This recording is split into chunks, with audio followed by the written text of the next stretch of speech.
Hi, I'm Jamie from ESL Teacher 365. I have been teaching online since 2020 and teaching on Outschool since 2021. And in today's video, I'm going to share how you can get started on Outschool, but also if you're not eligible for Outschool, still stay on the live or keep watching the replay because I'll be sharing some marketing tips to help you get your first students no matter what platform you are working on. So welcome to today's video.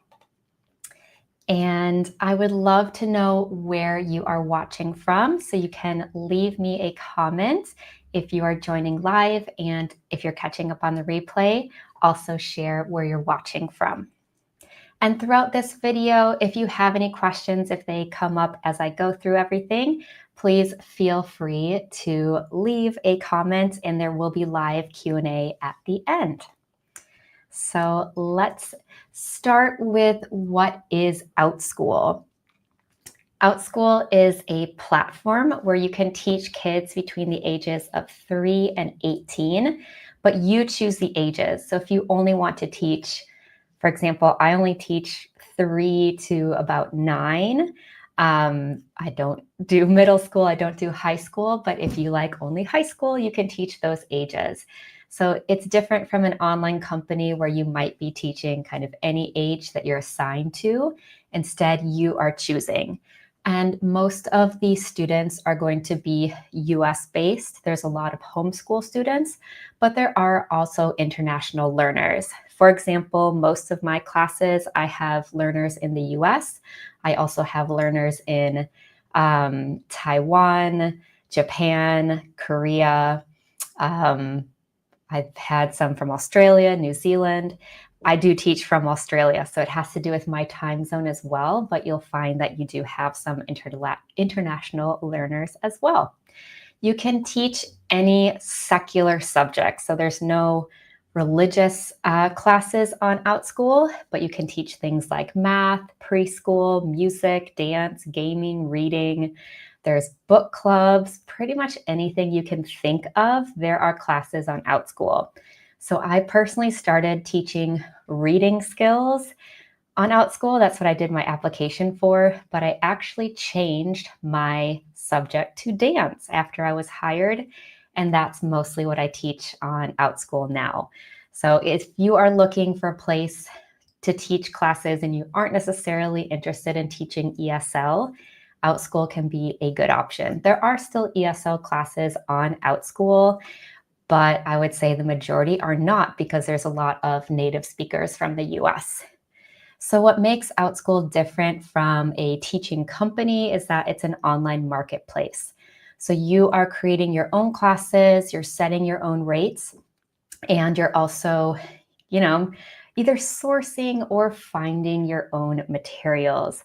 So I personally have developed my own dance curriculum. I have created worksheets for my students, and then I have slowly doubled my rates from what I charged in 2021 to what I charge now. So kind of increasing those rates as I've gotten more reviews and had fuller classes, just kept raising those rates.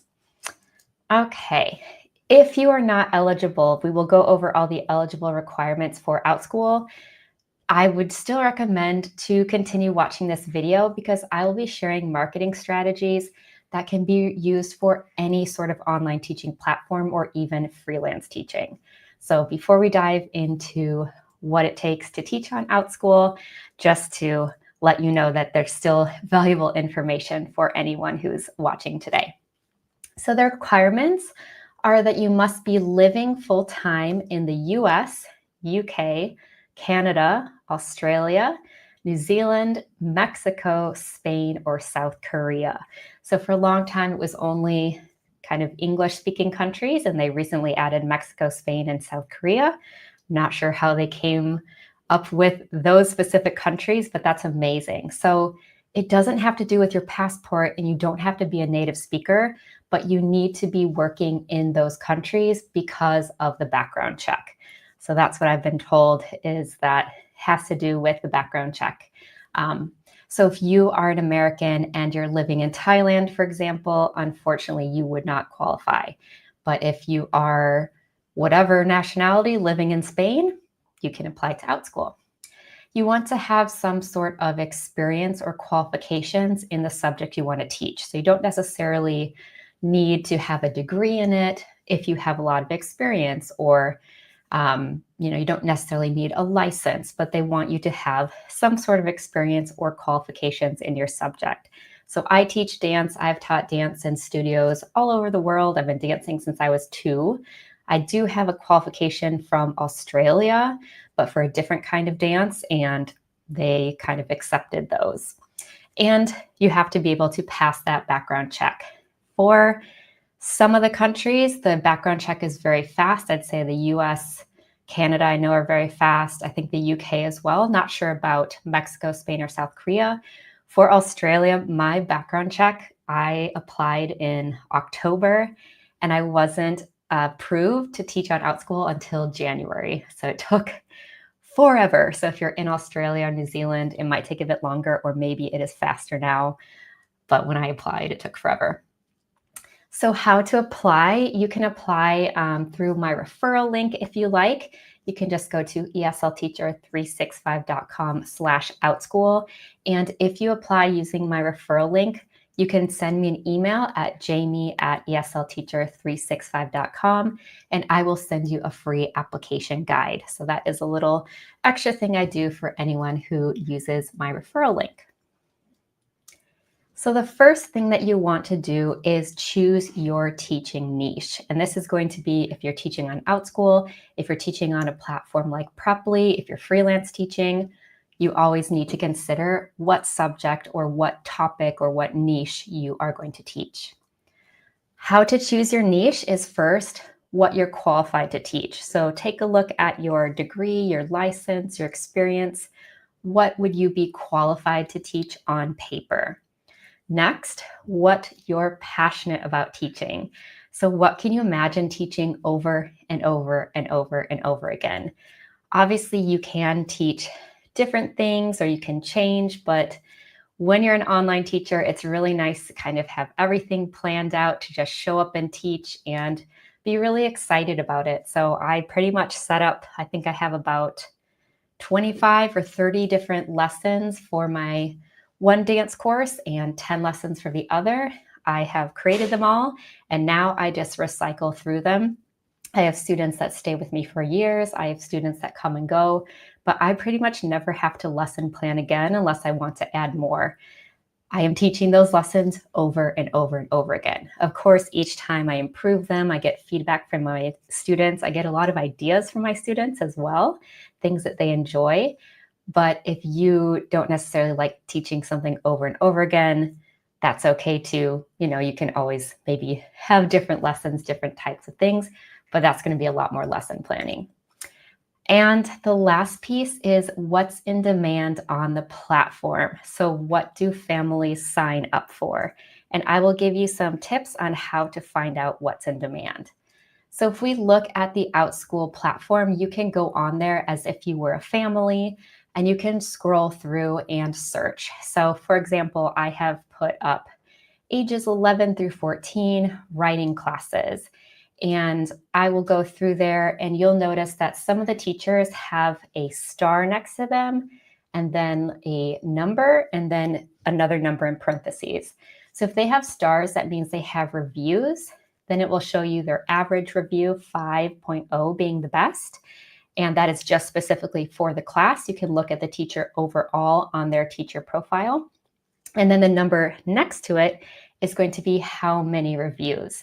So when you're looking to see what's in demand, you obviously want to see teachers that have a lot of reviews. They've probably been teaching on the platform for a long time, or maybe they teach a lot of classes per week, and that will give you a good idea. You can get some information on what topics they're teaching, what they're charging, what type of class that they're doing. So that just helps you gauge like what people are actually signing up for. If you are using a different platform like Preply, you can use that same strategy. Which teachers have the most students? I believe on there it tells you like how many students that they've had and their rating as well. So for any sort of online platform, use that to help you gauge what is popular, what is in demand. Just a little tip for you. So now that we've gone over how to choose your niche, I would love to know in the comments, what ideas do you have for your niche? Do you have anything specific in mind? Are you not sure? So share in the comments if you are watching live or if you are joining us for the replay as well. And I would love to know what you are thinking. So I'll give you a minute to do that, and then we'll continue with the training.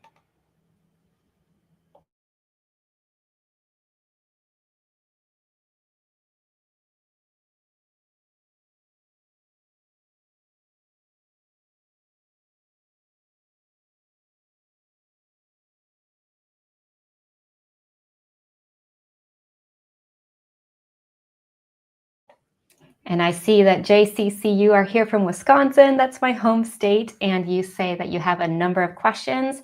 That's fantastic. If you have any questions, please leave them in the comments. I will do a live Q&A at the end, kind of go through all the questions. And then if you aren't watching live, you can always leave your questions for me in the comments. I always answer them. So far, I see ESL as the niche, writing science, or maybe some math. Excellent, different types of niches. Okay. For class types on Outschool, there are a lot of different ways to teach on Outschool, and this will also give you an idea if you're not teaching on Outschool and you want to teach on a different platform or you want to freelance teach, what types of classes you can offer, because it's not just one-on-one live classes. There are many different options, and this can give you some ideas. So on Outschool specifically, they have full courses, tutoring and private lessons, enrichment and clubs, which used to be called ongoing classes, one-time activities, and self-paced. So I personally have done one private lesson. I had one student who wanted private dance lessons. I do enrichment in clubs, used to be ongoing. Those are my most popular classes. I started with a lot of one-time activities just to get an idea of what my students liked, disliked, timing of my classes. And I do offer one self-paced course right now as well. So for full courses, they are meeting for a set number of weeks. So this could be 4 weeks. This could be a whole quarter, a whole semester. So it really depends on your subject and what you are planning on teaching, what your students are looking for. Now families can pay either upfront. Usually they get some sort of discount if they pay for the entire thing. So imagine they're paying for a whole semester course. That's going to be a big chunk of change, and they might get a little discount. Or you can make it slightly more expensive if they pay weekly. I don't teach any courses currently, so I haven't done this, but I know a lot of teachers do. Students usually enroll before the course starts. So this is nice because you can kind of see which courses people have signed up for, and you can set minimums. So if you don't have the minimum to run your course, you can cancel it, or you can, change to a different time, something like that. But it does help you kind of know what your income is going to be. Whereas for ongoing weekly classes, you might have weeks that are really full, weeks that are not full. So if you're looking to have an idea of what your income is going to be like, full courses are a better option. And this is probably most popular for academic classes. I've seen, half a year French classes or Spanish or math classes, preschool, things like that. For tutoring and private lessons, this could be one-on-one or it could be small groups. You can also offer small group tutoring. The going rate on Outschool is typically $1 per minute and up. So if you are very experienced, of course, you can charge whatever you want. You are deciding. Outschool does take 30% as a fee for using their platform. You're using their Zoom account. You're using their messaging system. They're doing some of the marketing for you. So that is a cut that is taken. But in general, that's kind of the going rate for tutoring. And this would be per student. Reading, academic tutoring, extracurricular, private lessons. Those are kind of the typical topics. And I did my tutoring before they made some changes. I've heard recently that the scheduling is a little bit strange, so just be aware of that. Enrichment and clubs, these were called ongoing before. Basically, it's a weekly subscription. So students can come and go at any time. Things like dance, like I teach, gaming, social clubs, but you can, again, do any sort of secular subject. And these classes, they've done the analytics, are the most popular on Outschool. I personally love these.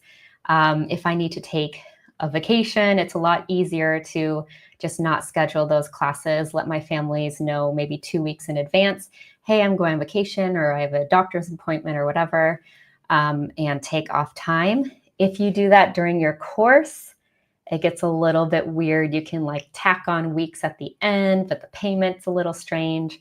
So I personally like this format the best.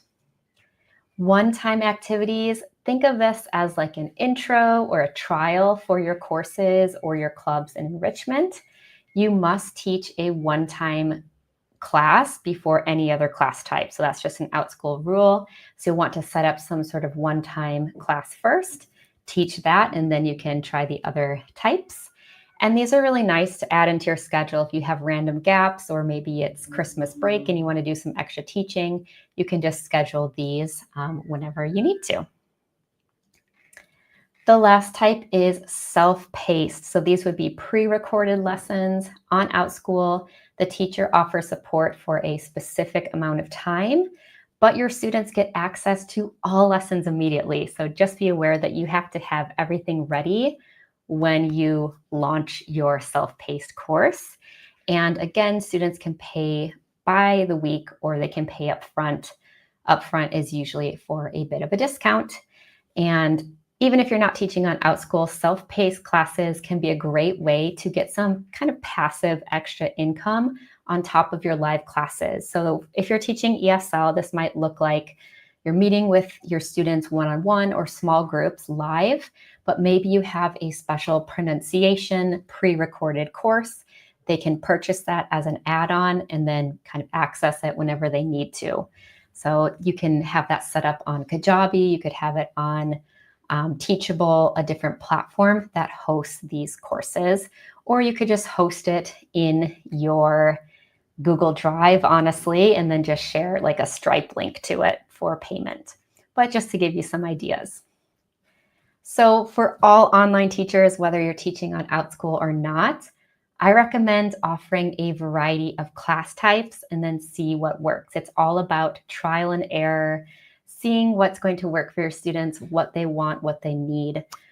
I did a lot of one-time classes on Outschool when starting out. They were super popular back in 2021. Nowadays, ongoings are super popular for me, and self-paced are getting more popular. So just trying things, and don't be afraid to put work into something. If it doesn't work, just axe it and move on to the next thing. So which class types would you like to teach? Share that with me in the comments. Are you interested in pre-recorded classes? Would you prefer to do something like courses? Do you like the idea of weekly classes, one-time classes? Let me know.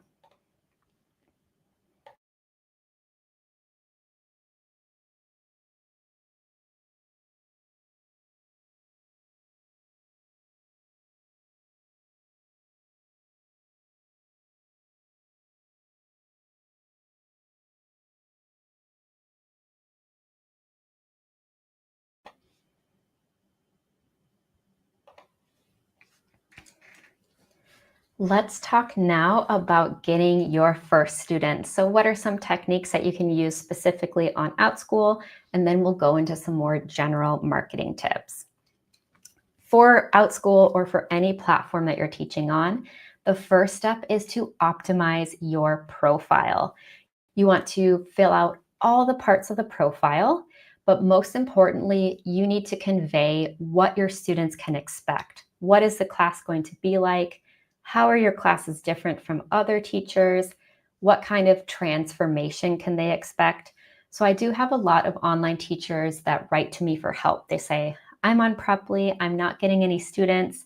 Can you help me? And the first thing I do is I say, send me your profile. And the things that I notice are it's not clear who they help, if they have a specific niche. I don't know if they're helping teach kids, if they're teaching adults, if they're doing test prep, business English. I have no idea. It's not clear. You want to make it very clear who exactly you help and what your students can expect. So for my dance classes, they can expect to be learning the foundations of ballet technique, along with we do some storytelling and things like that using their imaginations. So when I get students in my classes, they're expecting to learn some basic ballet and to retell stories, to play some fun games, use their imaginations. If you had an ESL class, say that you wanted to do test prep, I might put in there that I have helped X a number of students. I can help you improve your score. I will help you gain your confidence to be able to take the exam. So you want to get very specific on how you're helping your students, what they can expect from your classes. So don't make them guess. Make it very obvious what they're getting from you. It should be easy to read, quick and easy, because there's a lot of different profiles and teachers, and they're probably just kind of glancing over. So make it easy to read. Another important piece of the Outschool profile or Preply, Cambly, any of those online teaching platforms is your intro video. For Outschool, you can have an intro video for your teaching profile, so talking about all of your classes and your experience as a teacher, and then for each individual class. And I'm a bit of a hypocrite because I have this for my teacher profile. I have it for my most popular class, but I don't have it for my classical ballet class. I've been meaning to make this intro video, but I don't have it yet. So oops, don't be like me. Make sure you have all of your videos. That's just another way for families and students to get to know you, your personality. I do have like little clips of me teaching the class so they can see what it's like as I explain what they're going to do, what they're going to learn, my qualifications, and they can meet me a little bit. And then for Outschool, as well as other platforms, you're often asked to create a thumbnail image. And this needs to be something that's bright, that stands out. Think of like a YouTube thumbnail. You don't click on the videos that look really boring or just a photo, right? You click on the ones that look interesting or they have good visuals. So you need to create those for your classes. I personally create mine on Canva.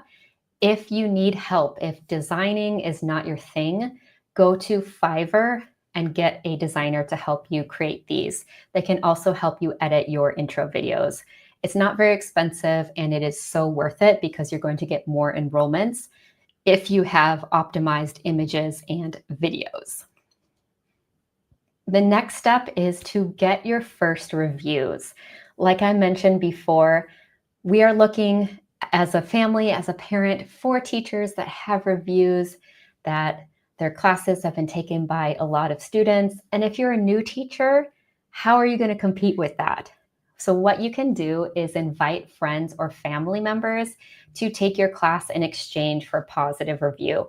So there is a way on Outschool to either offer a refund, or you can even give them the class for free, a full refund, and then say, hey, I'm just starting out. Would you mind trialing this class? And then leaving me a positive review. There are also teachers on Outschool that will do an exchange. So you say, okay, my kid's going to take your math class, your kid's going to take my dance class, and then we can review each other's classes. Another way is if you're getting your first students, you can write a follow-up message after the first class, letting your students know that they can leave a review. I personally have never done this. I don't ask for reviews, but I started Outschool during the boom when kind of everyone was stuck at home. So I had a lot of students and I just kind of got reviews naturally. But I do know some teachers now that do ask for reviews. And I still, after every new student, I send them a message after class letting them know, I hope you liked class. I mentioned something that they did that I liked, and just thanking them for joining. Also, in general, you are providing the customer service. So answer family messages as soon as possible. They might have questions. They might need to switch days or times. It's really helpful if you are answering these messages as soon as you can. You're more likely to get positive reviews and to have that positive experience with your families. Okay, so let's get into some basic marketing strategies for online teachers. And there's so much that goes into each of these, so I'm just going to go over the very basics. But if you have more specific questions, you can ask them during the Q&A. You can also sign up for one of my courses. I go through a lot of these in more detail, or I do have private coaching as well. First of all, offer a discount. The way that it works on Outschool is they have a little referral link. So once you have applied to be a teacher, you've been accepted, you will get a referral link. And currently, you can give any new family on Outschool $20 credit to try whatever classes they want. Hopefully they're trying your classes, and you actually get $50. So they are trying to recruit new families. So this is a good way to get some extra money as well. And you can share your link on your personal or your business social media. If you have friends and family members, again, this is a good way to get them to try those classes. You can also create a flyer on Canva with a QR code that points to the discount. A lot of Outschool teachers do this at Halloween. They hand out with their candy, take a free class on Outschool, $20 credit with that link. So you can use this whether you're teaching on Outschool or you have your own freelance business or you're teaching on another platform. A lot of them do have student referral links. The next thing that you can use is the power of social media. Social media is a fantastic free tool, and you can use it to help fill up your classes. So first, you want to create a specific Instagram or TikTok or YouTube channel for your classes. And how you choose the platform to use is going to depend on your students. Who are you targeting? What do you think they are using? For my case, I am targeting the parents because my students are between 3 and 9 years old. They're hopefully not on social media, but their parents might be. So I share little clips from my class only of me. I never share my students. And I have an Instagram account for this, and I've made some YouTube videos as well. So I do get some families from those. You can also share kind of behind the scenes of your classes, stories of your students' transformations. So imagine you have a semester-long math course. You have a student that has been struggling. They came to you, and now they've had this amazing transformation. They're feeling more confident. They're passing their tests, whatever it is. Of course, get some sort of parent permission if you can share this, or you can just not share their name. But this is a nice way to show potential families and students what your classes can do and what you're capable of. And the main thing for social media is to always have a call to action. You want there to be one clear thing that you want them to do. Is it to book a class with you using a specific link? Is it to answer your survey? Is it to get on your email list? So have one call to action, not many different things to do, just one. And you can use that on your social media. Speaking of creating email lists, you do want to create an email list because social media can just disappear. We've seen issues with it recently and, not great. So the one thing that you can create that is truly yours is an email list. If you're just starting out, I recommend MailerLite. That's what I used first. I now personally use Kajabi because I also use it with my coaching and my courses. And I will be making a video on Kajabi soon. So if you're interested in creating your own online courses, your email list, all of that, watch my channel, coming soon. So you can offer a free downloadable guide. This could be like a PDF. It could be a free trial class link. It could be a recorded free training in exchange for the family's email. You can then create wait lists for new classes and see which are the most popular. So this is a technique where you basically say, okay, I'm thinking of releasing this math course. It's going to be a semester long. If you're interested, get on the wait list.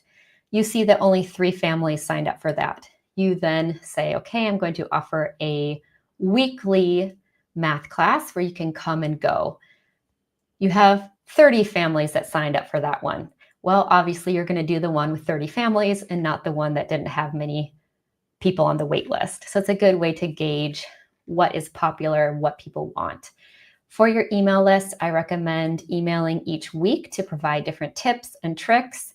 And then you can also ask your subscribers for their opinions. You can poll them. So I do this for workshops sometimes. If I'm not sure what topic people want, I will let them choose, or I'll say, if you're interested in this, get on the wait list, that kind of thing.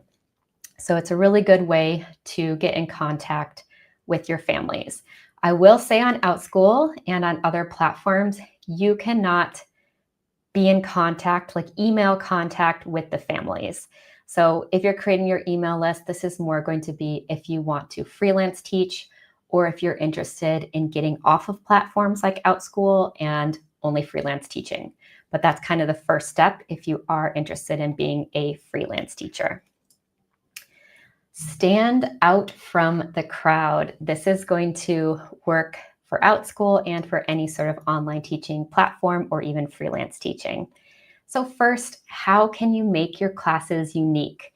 You'll go on a platform like Preply, Cambly, Outschool, and you'll notice that there are 1,000 of the same type of class. But there are certain teachers that are getting the most students. Why is that? Because they're offering something different. Maybe they're offering something that no one else does, like you get an extra PDF, you get office hours, personalized feedback, they get a special course that's a bonus. So you can kind of think of these ideas to make your classes different. So me personally, my dance classes, I would say, are different because I'm not using the Disney music to just dance to. We are actually telling the story. I'm getting the kids to use their imagination, and I also offer them a coloring page at the end of every class. I'm not sure if other teachers are doing that, but I think it's a nice little personal touch. And you can also ask your current students and families for feedback. So what are they looking for? What do they like? What do they not like? When I had my private student, it was perfect because I would try out different themes with her. I'd see what she was interested in. She's the same age as my other students. And so I kind of based some of my curriculum decisions off of those private lessons, which was fantastic. The next tip is to create a staircase of classes. It's easier to keep a new student than find a new one. This is very important. I'm going to say it again. It's easier to keep a student than find a new one. Think of how much effort it takes to get new students to find you, to meet you, to feel comfortable with you, to trust you, when you can just keep your student that you have for a very long time. So in this way, you want to offer a next step. Could be the next level, a different theme, a different class type. So I personally have kind of two main ongoing classes, and I will recommend them. If you're done with this one, try the other one. And I also let them know at the age that I teach, it's very common to repeat things. It's actually quite good for their learning. So I have had students who have probably been with me for about 3 years. They've done all of my classes, and sometimes they don't even remember what we've done because it was, 25 weeks ago or whatever it is. So they just kind of stay with me. And I also do have families that switch between the themes, or maybe they say, I'm going on vacation, I'm going to do that self-paced class because the time zone doesn't work for me as well. So you want to aim for a high re-enrollment rate, and on Outschool, you will get these analytics, how many students you've taught, how many have re-enrolled, and you can look by each individual class what your re-enrollment rates are. So I think mine is about 30%, 33%, something like that. So that is really nice because students take class with me and then they are re-enrolling in other classes. Speaking of analytics, look at your analytics. When you are trying and just starting out as a new teacher on a platform or as a freelancer, it is all about trial and error. As I mentioned at the very start of this video, I did reading skills. My first classes were reading skills. They went well and it was fine, but then I thought, hey, I'm going to try dance classes. And those blew up. So obviously I'm going to go with the more popular classes. I really enjoy teaching them as well. So it does take some trial and error. Then I was teaching a lot of one-time classes, and I thought, I have all these one-time classes. I'm going to turn them into the weekly classes, see how that goes. Then those were working a lot better. So it is a lot of trial and error. So as soon as you have taught some classes, you will start to have some data. You can look at your most popular class types, the times, and you can double down. So I personally have looked at my analytics over the years, and I know that during the winter, US winter, my classes explode. Everyone is stuck inside. They say, okay, take this dance class, and something to do. It's something active and fun. I have a lot of enrollments. All my classes right now are way fuller than in June or during the summer when kids are outside, they're doing other activities, they're traveling with their families. So I know to put more classes and larger class sizes in the winter and then really reduce my schedule or even take time off in the summers when I'm just not going to be getting as many enrollments. So look at your analytics to make those decisions. So what questions do you have about marketing as an online teacher? Share some of those in the comments and we will get into the Q&A really, really soon.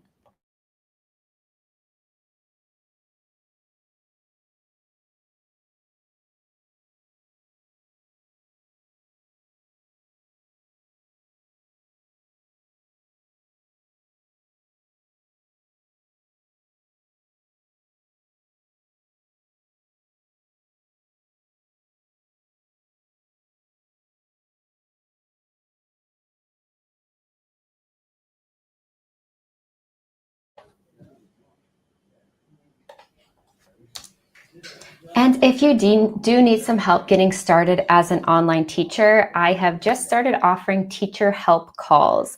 These are 30-minute calls on Zoom. You can ask any sort of questions that you like, and they are only $30 for a limited amount of time. You can go to eslteacher365.com/call. I have 2 of these calls tomorrow. I'm meeting with an online teacher and then someone who is interested in teaching abroad as well. So it can be about teaching online, teaching abroad. Maybe you have questions about your TEFL certificate. So do book a call with me if you have questions that you would like to get answered. Okay, let's get into the Q&A. Okay, I'm going to go through questions and see what people are asking. Okay. All right. Hi, Liz. Liz is asking, would ESL test prep for citizenship class be pretty specific and a good choice? Thoughts? So for any sort of niche, if you're deciding, okay, I want to teach this subject or this niche, you do need to do some market research and see if it's in demand. So I'm guessing that you are looking for the citizenship test for the US. So you would want to see, okay, where are these students? What kind of classes are they looking for? Normally for citizenship tests, I am currently doing my Italian citizenship test. You normally have students who kind of cram before the exams. You might want to offer something very specific like a 2-week course or a 4-week course that's quite intensive. So you're maybe meeting with them 2 to 4 times per week and going over strategies for the test, seeing if they're at the right level, that kind of thing. Then you may have other students, which I am currently like this. I know I want to take my Italian citizenship test, but my pace is a little bit slower. I'm just working with my tutor 1 day a week and then on my own as well. So yes, this can be a great choice if you see that there's a lot of people taking this citizenship test, but you need to find out where those students are, how to contact them, how to help them, and then what type of courses they're looking for. Are they looking for those intensive courses? Are they looking for weekly lessons? So I hope that that helps. All right, it's time for us to really talk. Oh, I like that. Asking about class size. So how do I determine my class size when I'm teaching online? Really good question. There are some teachers that only want to teach one-on-ones, and that is fine. If that's what you're comfortable with and you want to do one-on-ones, that's fine. But for small group classes, for large group classes, If you are teaching on a platform like Outschool where you can charge per student, or if you're freelance teaching, obviously charging per student, you can earn a lot more per hour if you have a bigger class size. So when I teach ESL, I keep my class sizes between maybe 1 and 4 students. But when I'm teaching dance online, the most I've had, I think, was 14 students. So you can imagine if each student is paying, $15 and it's a 30-minute class and I have 14 students, that's a lot per hour. It's a really good pay rate. So you need to think about what's your subject. Is it possible to teach that many? Or maybe you're having a smaller class size and then charging a premium for that. So again, it comes down to what you're offering, what value you're adding, your qualifications, your experience, how much you can charge. But in general, I think a lot of online teachers, we don't value ourselves. We're used to teaching in schools where we don't get paid very well. But with online teaching, there's no ceiling. No one's telling us what to charge. And I have actually found that when I've raised my prices, I've gotten more students, because sometimes families see that more expensive price tag as a higher quality class. Obviously, you need to live up to your price. You can't just charge some crazy price and not have good classes. But there's a lot of kind of money mindset that goes into your pricing. Pricing your classes is very challenging. I agree. Okay, JCC says, I still need to know what are the best times. I scheduled many classes during peak times, but still no takers. That is a great question. For some of these sites, for Outschool specifically, you get like a little diagram and it has shaded in the peak times or when most people are enrolling. But that's not very valuable because that's the entire platform. For your specific niche, it might be different. For dancing, obviously they're not dancing when they're in school. They're not dancing at night when it's super late or during dinner time. So I have a specific time that works pretty well, which is kind of afternoon, early evening. And that's really only when I teach my classes. So it will come down to what you're teaching and when that works for your students. Honestly, it's a lot of trial and error. When you are a new teacher, open up as many time slots as you can, see what is booking, see what is working, and then double down on that. And this may be happening depending on the platform that you're teaching on, just because there is a lot of saturation. There are lots of different teachers. So if you're finding that you're not getting anyone to book your classes, dive back into your profile. Do you have it optimized? Is it clear who you teach? Is it clear what transformation that you offer? Do you have your videos optimized? Do you have good images? I see a lot of teachers that have posted up videos where like the camera's moving or there's a lot of noise in the background. People aren't going to sign up for those classes. So you want to make sure that it looks all very professional. And that's kind of where I would start. Try lots of different times, lots of different days, and make sure everything is optimized. Okay, another question. I'm starting my TEFL soon, and should I wait to get certified before starting to teach online classes? I have a business degree already. Really good question. If you're planning on teaching ESL, I 100% recommend doing your TEFL first. You're going to learn how to lesson plan, techniques and methods specifically for ESL. And I think that's important to have that. Also, a lot of online platforms, you're more likely to get hired if you have that TEFL. They may ask for it specifically. So do that first. There's a lot of courses that you can do in just a few weeks. If you're just planning on online teaching, I like the TEFL Academy course. So that's a really good one that you can do. Can complete it in like 2 to 3 weeks, or you do have 6 months access if you want to go at a slower pace and get that first. The fact that you have a business degree is amazing as well, because you are going to probably be a lot more used to marketing techniques, things like that.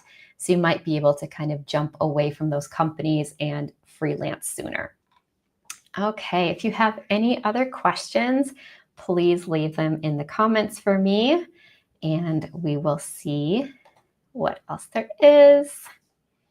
Trying to think of other kind of marketing questions that I get a lot. Yeah, I guess the main one is I'm not getting students, why? So I always look at their teaching profile first, make sure it's optimized and it's really clear. I kind of put on the lens of I am the student. Is it clear to me who they're helping? Is it something that I would want? Do I know what the class is going to be like? That kind of thing. Okay, I don't see any more questions. So thank you so much for joining today. And if you do have more questions, just a reminder, you can book a teacher help call with me by going to eslteacher365.com/call. If you have any questions, you can also email me, jamie@eslteacher365.com. I hope this training was helpful for you today. If you have any suggestions for other future trainings, things that you'd like to learn about, send me an email or leave me a comment, and I will see you next time. Have a good one. Happy teaching. Bye.